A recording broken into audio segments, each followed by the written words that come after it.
Perfect માપ, texture અને સ્વાદ સાથે સિમ્પલ અને ઇન્સ્ટન્ટ બની જતી ટેસ્ટી 500 ગ્રામ ટોપરાના છીણની સ્વીટ બનાવવા 450 ગ્રામ ખાંડ અને 500 ગ્રામ ફૂલ ફેટ દૂધ કડાઈમાં એડ કરી 10 મિનિટ જેવું દૂધને હલાવતા દૂધ થોડું ગાઢું થાય એટલે હાફ બાઉલ મલાઈ એડ કરી દૂધને હલાવતા રહીશું.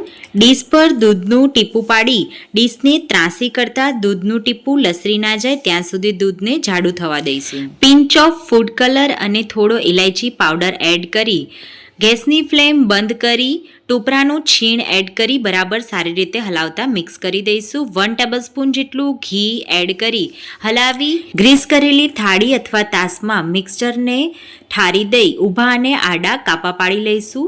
ડિટેલમાં રેસિપીના વિડીયોની લિંક મેં નીચે ડિસ્ક્રિપ્શન બોક્સમાં એડ કરેલ છે. સોફ્ટ અને મલાઈદાર ટોપરા પાકને ડિમોલ્ડ કરી એન્જોય કરીશું.